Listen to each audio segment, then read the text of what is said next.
में से एक मछली डकी भाई थे और एक के एनसीसीआई के हेड चौधरी सरफराज को काम करने से मना कर दिया गया, उनको ओहदे से हटा दिया गया है। भरपूर तैयारी है एनसीसीआई की अच्छा, डकी की बेल कैंसिल करवाने की, ठीक है। मुदस्सर की बेल कैंसिल कर जिस टाइम वो फाइल करता है। अब जो है ना, ये बड़े बड़े इन्फ्लुएंसर्स हैं, इनके खिलाफ ये तहकीकात का आगाज है, ये रुकना नहीं है। इसमें बहुत सारे पीछे मुहर्रकात हैं जिस पर इनके खिलाफ कार्रवाइयों का आगाज हुआ है। असल पैसा तो इन लोगों के पास है ना, डकी हो गया, रजब हो गया, इन लोगों ने। अब इन्होंने किस तरीके से कमाया, तहकीकात ये हो रही थी, मनी लॉन्ड्रिंग कैसे की गई है, कहाँ से पैसा है, किस 2 नंबर पैसे को किस तरीके से 1 नंबर शो करने की कोशिश की गई है। अब 30 करोड़ रुपए तक की जो रिकवरी है वो डकी से हो चुकी हुई है। लेकिन इनके जाने के बाद अब ये हुआ है कि जो मुदस्सर नामे यूट्यूबर पकड़ा गया, उससे कोई रिकवरी अभी तक नहीं है। वैसे ओहदे से क्या हटाया गया है कि उनको फिलहाल उस तरफ भेज दिया गया है कि इस तमाम केस की तफ्तीश रुक चुकी हुई है। जी अस्सलाम वालेकुम, मैं हूं आपका मेजबान आतिक रेहान और आप देख रहे हैं Waqas Awan journalist YouTube channel.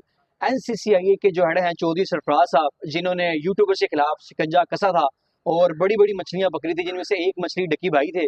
और एक मजे की खबर ये है, जो हमारे देखने वाले हैं कि एनसीसीआई के हेड चौधरी सरफराज को काम करने से मना कर दिया गया, उनको ओहदे से हटा दिया गया है। ये वजह क्या बनी है और हम अपने सीनियर कोर्ट रिपोर्टर साहब से जानते हैं। हरून भाई, बड़ा शुक्रिया। असल एक इतना अच्छा काम हो रहा था, जो यूए की ऐप की तशहीर कर रहे थे, उन लोगों के खिलाफ शिकंजा कसा गया, लेकिन अब खबरें आ रही हैं उस हैडी को हटा दिया गया। ये क्या चक्कर है? ये कोई नई बात नहीं है। यहाँ जब भी किसी केस से मुतल्लिक तहकीकात की जाती है तो उस केस के अंदर 2 से 3 मरतबा अफसरान तब्दील हो जाते हैं। अब मैं आपको थोड़ी सी एक चीज बताता हूँ। ये इस वक्त की सबसे बड़ी खबर है कि चौधरी सरफराज को ओहदे से क्या हटाया गया है कि उनको फिलहाल उस तरफ भेज दिया गया है कि इस तमाम केस की तफ्तीश रुक चुकी हुई है। इन्होंने चौधरी सरफराज साहब ने क्या किया था, इनको जब एनसीसी बनाया गया तो उसका लाहौर में एडिशनल डायरेक्टर बनाया गया, इसका सरबराह बनाया गया। इन्होंने एक टीम अपनी बनाई, उस टीम ने बाकायदा तौर पर जो सबसे पहला हाथ डाला वो एक बहुत बड़ा नाम था सादुर रहमान उर्फ डकी भाई। डकी भाई को उन्होंने बुलवाया, उसके खिलाफ तहकीकात की। 17 अगस्त को तहकीकात शुरू हुई और फिर उसके खिलाफ एक FIR के इंदराज हुआ 196/25, 96 नहीं 96/23 तो कुछ और है। हाँ, ठीक है, 96 का लफ्ज बड़ा खौफनाक है। तो 196/25 का इंदराज होता है और फिर डकी भाई उसके अंदर गिरफ्तार हो जाता है। फिर ये चीजें जब चलनी शुरू होती हैं ना, तो फिर बड़े बड़े नाम जो है ना वो बीच में आ जाते हैं। अब होता क्या है कि अब ये केस अपनी पीक पे पहुंचा हुआ है, डकी की जमानत लगी हुई है, बड़े बड़े यूट्यूबर्स को नोटिस हो चुके हैं, 3-3 नोटिस सर्व हो चुके हैं और अब उन यूट्यूबर्स का भी एक ग्रुप सोशल मीडिया के ऊपर इनके खिलाफ एक कंपेन कर रहा है। तो अचानक एनसीसीआई के हेड के खिलाफ। हाँ, और अब एक खबर अचानक आती है कि चौधरी सरफराज ने अपने ओहदे का चार्ज छोड़ दिया।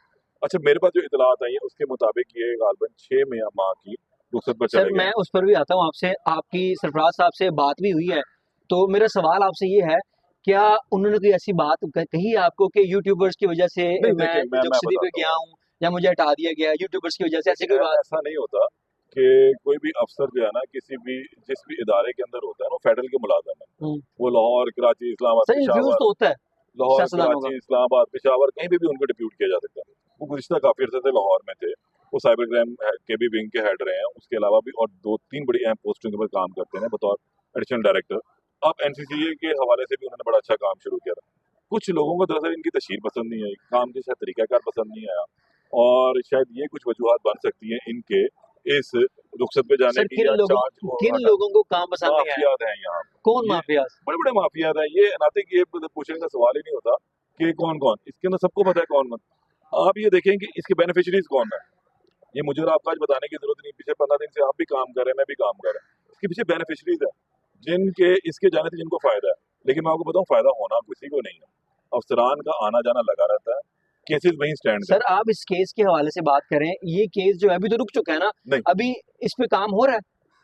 क्या काम इस पे आगे हुआ है? आला अफसर आने वाले हैं जो चौधरी सरफराज के पाए के ही है। सरफराज साहब के जाने के बाद पूछ रहा हूं, अभी तक तो वो नहीं आए ना? आ रहे सरफराज साहब से मुतालिक मैं आपको 2-3 चीजें आखिरी बता दूं। उन्होंने तकरीबन को 10 दिन से चार्ज छोड़ा हुआ। 17 तारीख से उन्होंने ऑफिशियली अपना चार्ज छोड़ दिया हुआ था, 17 सितंबर से, और इस वजह से डकी की जो बेल थी वो थोड़ी सी लटक भी यानी गई। कि 2-3 दिन हुए हैं अभी इनको गए। हाँ, अब सूरत हाल ये है कि अब आने वाले दिनों में चीजें चलेंगी। 30 करोड़ रुपए तक की जो रिकवरी है वो डकी से हो चुकी हुई है, लेकिन इनके जाने के बाद अब ये हुआ है कि जो मुदस्सर नामे यूट्यूबर पकड़ा गया उससे कोई रिकवरी अभी तक नहीं है। वैसे भी वो कंगला है, इतना ज्यादा उसके पास है कुछ नहीं। हाँ, उसमें राज है, वो कुछ चीजों से निकलवाई इस तरह जाएंगी। के सर राज हैं। ये इन्हीं लोगों की ट्रांजेक्शन के होंगे, बैंक अकाउंट्स के होंगे, क्योंकि उठते बैठते थे इकट्ठे। डकी के मैनेजर भी इन्होंने 5 दिन पहले पकड़ा, बिल्कुल रिमांड पे ऐसे ही है। रखा, उससे भी इसी तरह की चीजें निकली। असल पैसा तो इन लोगों के पास है ना, डकी हो गया, रजब हो गया, इन लोगों ने। अब इन्होंने किस तरीके से कमाया, तहकीकात ये हो रही थी, मनी लॉन्ड्रिंग कैसे की गई है, कहाँ से पैसा है, किस 2 नंबर पैसे को किस तरीके से 1 नंबर शो करने की कोशिश की गई, या मामला के तहत भी कार्रवाइयाँ होनी थी। ये तमाम मामला हैं, लेकिन इनमें से बचना कोई नहीं। अगर कोई ये समझता है कि जो इस अफराज के जाने से तहकीकात का अमल रुक जाएगा, सर तो स्लो तो हुआ है। यार स्लो होता है, गाड़ी को जब रोकना होता है तो ब्रेक लगाई जाती है। ये वो गाड़ी है जो जिसका स्टॉप नहीं है, कोई भाई एंड नहीं है, मतलब ये किसी चल पड़ी यूट्यूबर्स है। की जो तशहीर कर रहे थे, खैर किसी की नहीं है। खैर किसी की नहीं होनी। देखिए, इदारे ने तहकीकात शुरू की, रियासत ने की है नातिक, रियासत तहकीकात कर रही है, इसमें कोई इंडिविजुअल तहकीकात नहीं कर रहा। आपको उसके तहकीकात का तरीकाकार से इख्तिलाफ हो सकता है, लेकिन तहकीकात पर इख्तिलाफ नहीं हो सकता। सर तरीकाकार मुझे एक मुख्तलिफ और हो चीज सकता है। बताइएगा, अभी आप बात कर रहे थे माफिया के हवाले से कि इनका इन्फ्लुएंस होता है, इस वजह से भी हो सकता है कि ये उनको उनका तबादला कर दिया गया हो। तो मुझे ये बताइएगा कि क्या यूट्यूबर इस काबिल हैं कि माफिया को कंट्रोल करके माफिया से ही देखिए, काम करवाएं? रियासत के खिलाफ आप कभी भी इतने ताकतवर हो ही नहीं सकते। यहाँ रियासत ही ताकतवर होती है, यहाँ पे भी रियासत ही है। चौधरी सरफराज रियासत के मुलाजम है, वो यहाँ काम करें, वो कहाँ काम करें, फर्क नहीं पड़ता। ये वहां जाएंगे तो वहां से भी तो कोई हिला होगा सर ना। जो शख्स आएगा उसके काम का तरीका तो बदलेगा ना। तरीका बदल, क्या वो इससे भी अच्छा काम कर रहा हो? क्या वो इससे अच्छा ना काम करे? अगर वो तो फिर कोई और आ जाएगा। तहकीकात थोड़ी ना रुक जानी, क्योंकि केस थोड़ी बंद हो जानी। ये थोड़ी कहना कि चौधरी सरफराज ने जो एनसीसीआईए के हेड थे उन्होंने तहकीकात का आगाज किया, ये गैर आईनी गैर कानूनी, ऐसा होना है? ऐसा तो नहीं ना होना। सर ऐसे हजारों मिसालें आपके सामने नहीं हैं। नहीं, ऐसी नहीं। किसी भी अफसर जब भी कोई तहकीकात शुरू होती है, वो गैर आईनी गैर कानूनी नहीं होती। अदालत तो फैसला दे सकती है। वो कैसे? अदालत ने जो इन्वेस्टिगेशन है उसी में पैसा देना ना। तहकीकात शुरू हुई, बंदे के खिलाफ अब सबूत इकट्ठे करने होते हैं तफ्तीशकारों ने, वो सबूत इकट्ठे कर लेते हैं। अगर वो सबूत इकट्ठे होते हैं तो वो बंदे को सजा होती है, सबूत इकट्ठे नहीं होते बरी होता है, बात इतनी सी। तो तहकीकात तो ना रुकी, तहकीकात दोनों सूरतों में चलती रहेंगी, प्रोसेस स्लो हो जाता है। लेकिन इस केस के अंदर जो है ना, ये बड़े बड़े इन्फ्लुएंसर्स हैं, इनके खिलाफ ये तहकीकात का आगाज है, ये रुकना नहीं है। इसमें बहुत सारे पीछे मुहर्रकात हैं जिस पर इनके खिलाफ कार्रवाइयों का आगाज हुआ है। मनी लॉन्ड्रिंग भी है, कुछ फंडिंग भी इन लोगों का है। वो मैंने बताया, जो मेरे पास तफसीलात आई थी, जो हमने दीगर जराये से भी सुनी देखी, कि जो ये मामला क्यों इन्वॉल्व किया गया मनी लॉन्ड्रिंग, तो 2 नंबर पैसा था, हवाला हुंडी था, ये सब चीजें भी तहकीकात का सर हिस्सा है। मैं इस पर भी आता हूँ, मेरा सवाल आपसे इसी से रिलेटेड है। सर पहले तो चीजें स्मूथ चल रही थी, पहले उनको जो रिमांड पे हाइप रिमांड हो पे रहा थी, था। बहुत हाँ हाइप पर थी। हाँ, वही हमारे लिए तो, हम तो कोर्ट रिपोर्टर, हमारे लिए तो स्मूथ ही चलेगी ना। सर ऐसी चीजें अगर हो जाए अचानक से, तो हम बड़े हैरत ज़दा होते हैं कि यार ये हो क्या गया केस में, क्योंकि लास्ट हियरिंग पे के अभी आपको बता दें। भरपूर तैयारी है, जी आपका सवाल मैं समझ गया, भरपूर तैयारी है एनसीसीआईए की, अच्छा लकी की बेल कैंसिल करवाने की, ठीक है। मुदस्सर की बेल कैंसिल कर जिस टाइम वो फाइल करता है। अभी वो रिमांड पर है, रिमांड खत्म होगा तो उसकी बेल भी कैंसिल करवाने के लिए भरपूर तैयारी है।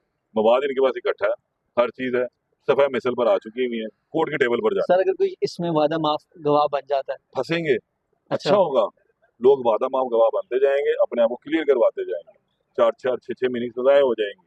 लेकिन उसके साथ देखे ना, वादा माफ गवाह मैंने क्यों बनना है? मैं आपके मुतालिक बताऊंगा तो बनूंगा ना। तो तो इसी फिर वजह आप से मुदस्सर को पकड़ हाँ, के रखा हुआ है। आप बन जाएंगे वादा माफ गवाह, फिर आप 2 बंदे आगे देंगे ना, ये वादा माफ गवाह होगा। तो ये आप क्या समझते, रुक गया ना?